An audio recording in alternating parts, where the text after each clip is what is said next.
Assalamualaikum warahmatullahi wabarakatuh.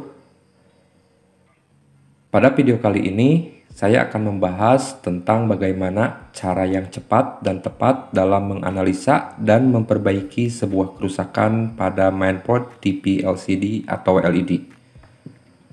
Sebagai contoh, di sini saya memiliki TV LED LG 22 in dengan nomor model 22LB450A dengan gejala kerusakan, TV tidak mau on atau hanya berada pada kondisi standby saja, yang ditandai dengan lampu indikator tetap menyala merah meskipun perintah on sudah diberikan. Sebagai tips dari ruang teknisi, maka langkah pertama yang harus dilakukan adalah analisa dan lokalisir terlebih dulu area permasalahan. Artinya, di sini kita harus membatasi wilayah pekerjaan kita agar dapat meminimalisir waktu, pikiran, dan juga tenaga. Jadi, kita tidak perlu melakukan pengerjaan yang tidak seharusnya dilakukan, cukup di area hasil analisa kita saja. Karena gejala kerusakan TV ini tidak mau hidup atau berada pada kondisi standby, maka sudah jelas bahwa analisa kita kerusakan berada pada chipset. Di sini ada dua kemungkinan. Yang pertama, chipset rusak, dan yang kedua, chipset tidak dapat melakukan proses booting atau tidak siap mendapatkan perintah on. Dalam artian, chipset kehilangan salah satu syarat wajib agar siap mendapatkan perintah on. Namun, sebelum memvonis chipset rusak, kita masuk ke analisa kemungkinan yang kedua, yaitu chipset kehilangan salah satu syarat wajib agar dapat di-on-kan. Untuk melokalisir area kerusakan yang akan kita perbaiki, maka dari hasil analisa kita akan fokus untuk melakukan pengukuran pada setiap atau pada semua syarat wajib yang dibutuhkan chipset agar bisa masuk ke proses booting. Jadi, kita akan periksa satu persatu poin-poin ini saja. Untuk memastikan lagi, saya akan coba nyalakan kembali TV-nya dan hasilnya masih sama, tidak mau on, dan lampu indikator masih menyala merah. Oke, sebelum melakukan pengukuran, kita amati dulu mainboard secara visual, apakah ada komponen yang terlihat mencurigakan secara fisik. Dan di sini saya tidak mendapatkan adanya komponen yang dicurigai bermasalah. Tips kedua, untuk memudahkan, gunakan skematik diagram dari mainboard yang bersangkutan. Jika tidak ada skema, kita bisa mencari informasi dari setiap datasheet IC yang ada di dalam mainboard itu sendiri. Oke, mari kita buka dulu skematik diagramnya. Kemudian kita cari letak konektor adaptor atau power supply-nya. Selanjutnya, kita akan mulai pengukuran tegangan dari main PCC atau tegangan utama. Dan TV ini menggunakan single voltage yang didapat dari adaptor 19 volt. Untuk melakukan pengukuran tegangan ini bisa dilakukan pada kaki elko C701 ini.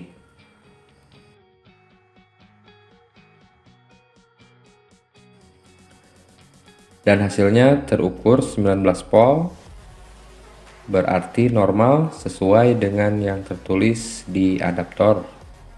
Tahap selanjutnya, pengukuran tegangan standby untuk supply chipset dan IC memori SPI flash.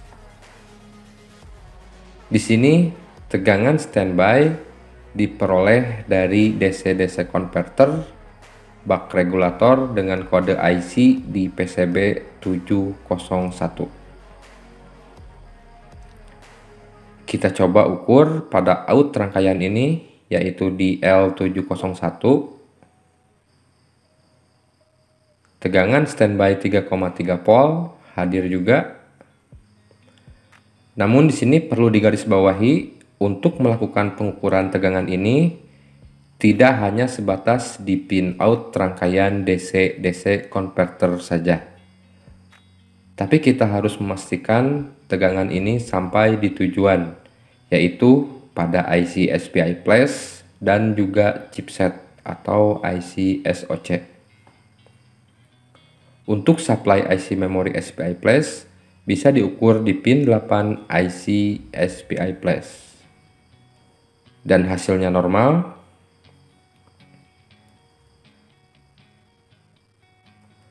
Berikutnya, pastikan tegangan standby ini masuk ke chipset.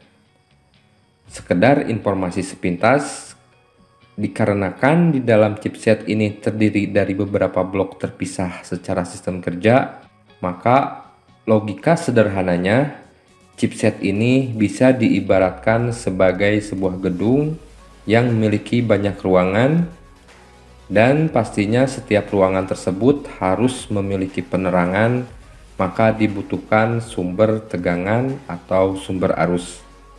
Begitu juga dengan chipset, maka di sini tegangan standby 3,3 volt ini masuk ke beberapa kaki atau pin pada chipset untuk memenuhi kebutuhan tegangan pada tiap-tiap blok yang terdapat di dalam chipset itu sendiri.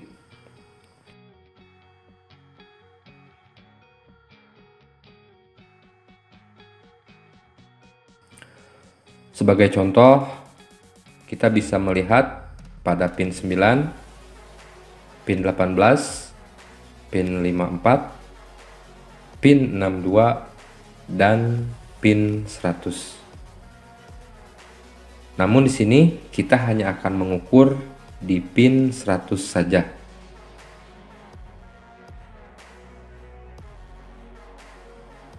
Kita ukur di kaki kapasitor C548 ini.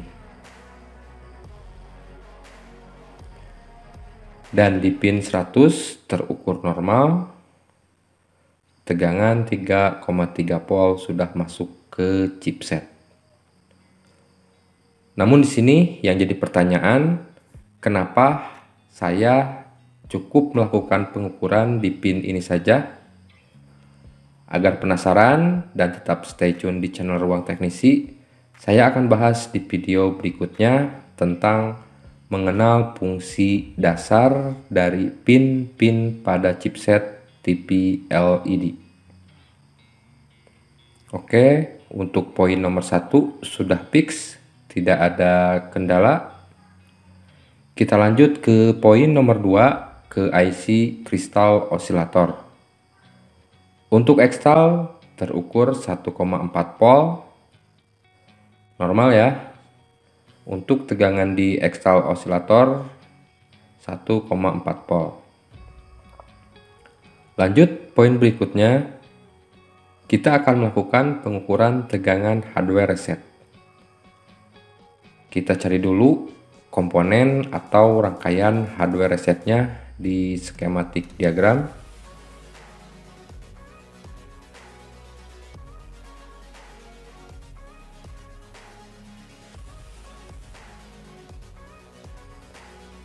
Terlihat di sini hardware reset menggunakan IC 504.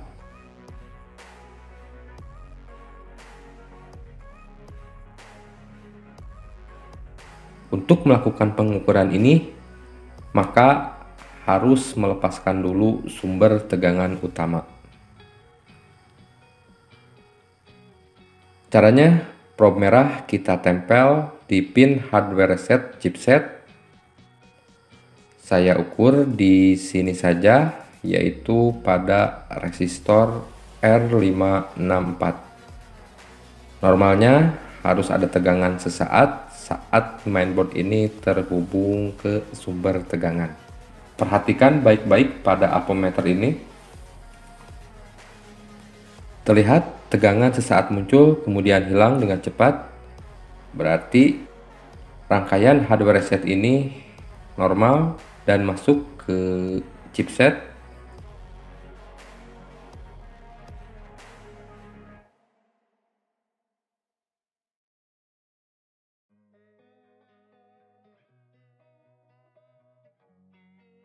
Dan untuk poin yang terakhir, IC memori SPI flash.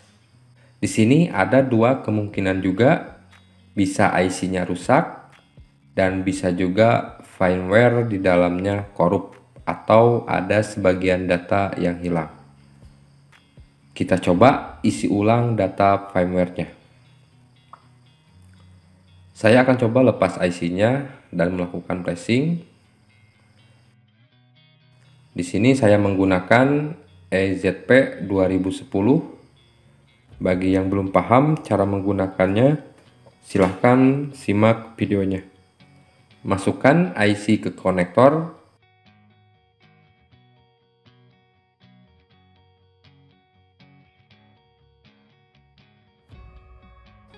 Kemudian buka software EZP 2010 di komputer rekan-rekan. Lalu colokkan ke USB, pastikan terdeteksi.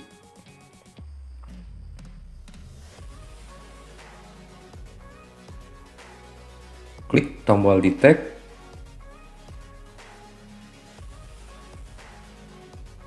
lalu load file firmware-nya.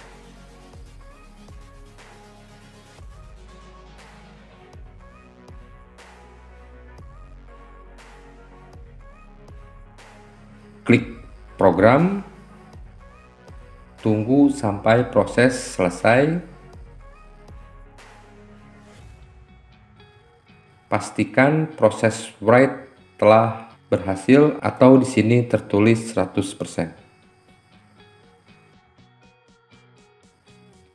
Oke, kita pasang kembali ke mainboard.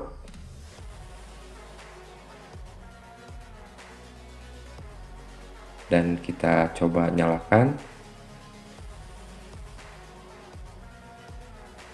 Lampu indikator padam, artinya mainboard sudah bekerja kembali.